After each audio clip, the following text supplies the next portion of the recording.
Bonjour, donc pour une nouvelle vidéo Cycle Auvergne consacrée donc aujourd'hui au souvenir Robert Poteau, prix des jeunes et prix autopièce de Cournon. Donc une course qui est organisée depuis 1967 pour sa première mouture, la même année donc que le cyclocross de Cournon, puisque bon, en fait, Cournon avait inauguré Splendo dans ces années-là, et donc on avait créé cet événement. Donc effectivement ensuite, pendant près de 20 ans, la course n'a pas eu lieu, donc reprise en 1985 sous le nom de prix Gérald pour quelques éditions. Et ensuite, la course va devenir la course qui est actuellement à partir de 1990 où elle est ouverte aux juniors et ça devient donc après avoir été ouverte dans les années précédentes aux seniors et éventuellement aux jeunes. Voilà.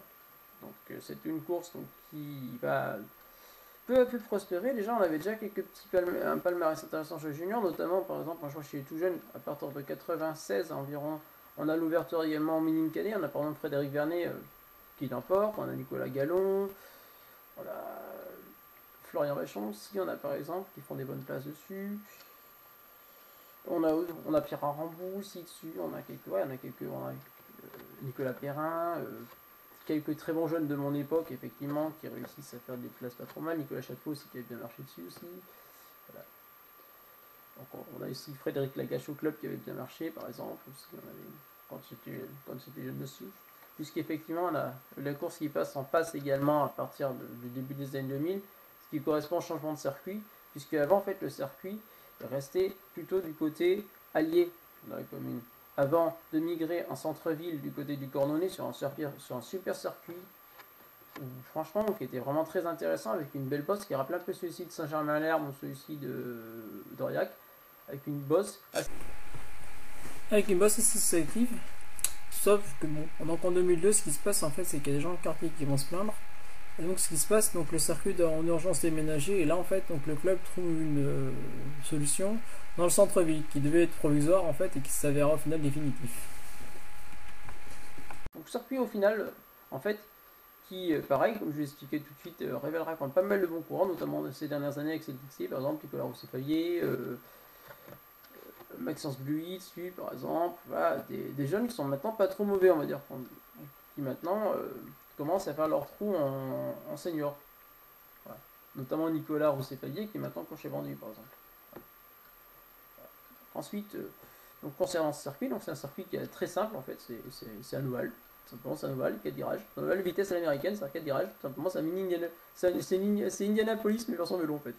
Voilà, c'est un 4 virages assez rapide.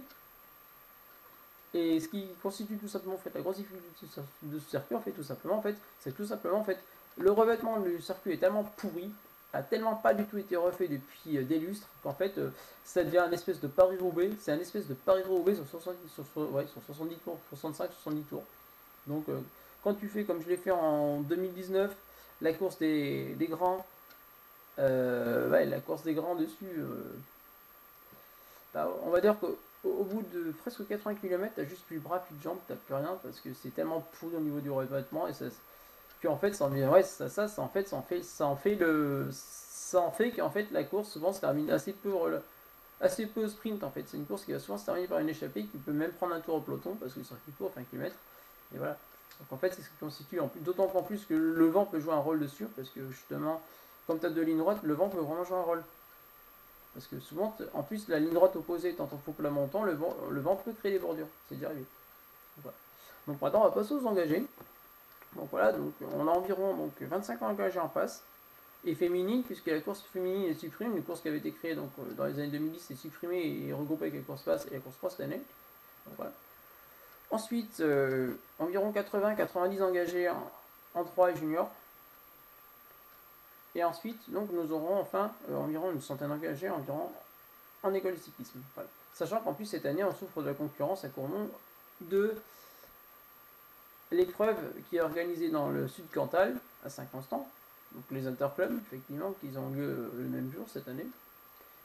Ensuite, penchons un peu plus sur les engagés donc, de la course. Donc, environ, comme je disais, 300, c'est 275 engagés à peu près précisément.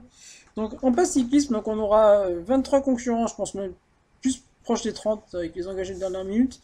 Et pour l'instant, 7 engagés de mon ancien club du VCCA, dont notamment Anthony pour une passe de 4, Eric Durand également, qu'il a également gagné également.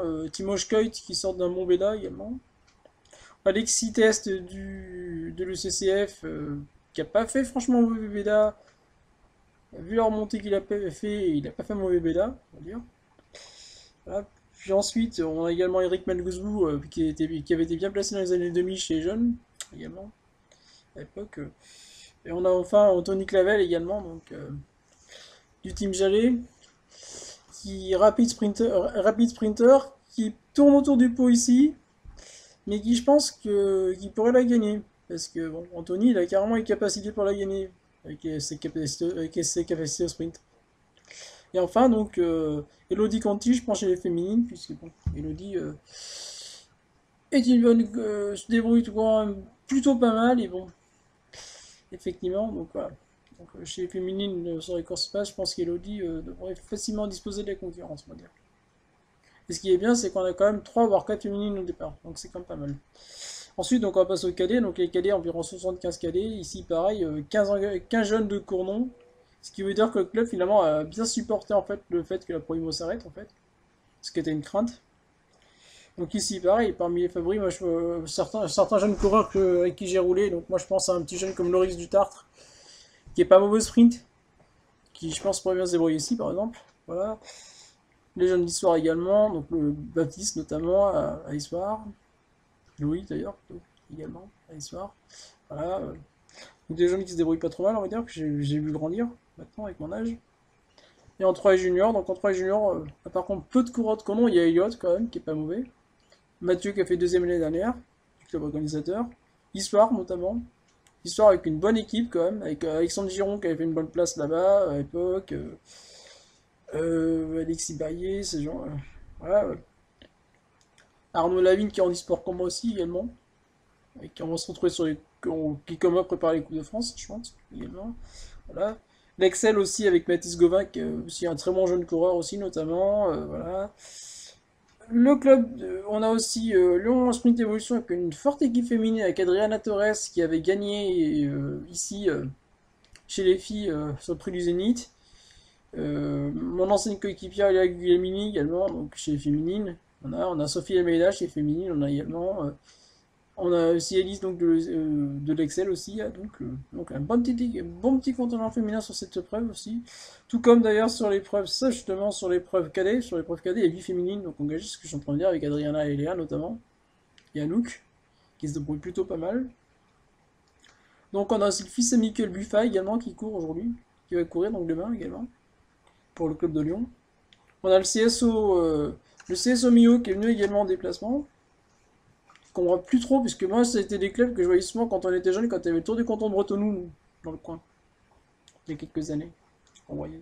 Et enfin, mon coéquipier Anthony Mathieu, qui également, en tant qu'ancien coordonné, connaît bien le circuit, et devrait pas trop mal se débrouiller. Et on aura également, comme la semaine dernière, donc mes coéquipiers du CMV, donc qui effectivement, qui je pense là sur ce circuit-là, un coureur comme Gaëtan Blanchet peut très bien se débrouiller, parce que ça s'y est parfaitement aux qualités de Gaëtan. Une qualité de Mika sur ce circuit. Voilà. Enfin, pour conclure, voilà donc un petit mot sur le contexte actuel, un petit personnel. Voilà. C'est vraiment, j'ai pas l'habitude de faire vraiment de la politique, mais bon. Voilà. Donc moi, comme beaucoup de monde sait, je suis quelqu'un qui est fortement engagé à gauche. Voilà. Engagé à gauche, gauche modérée, mais quand même engagé à gauche.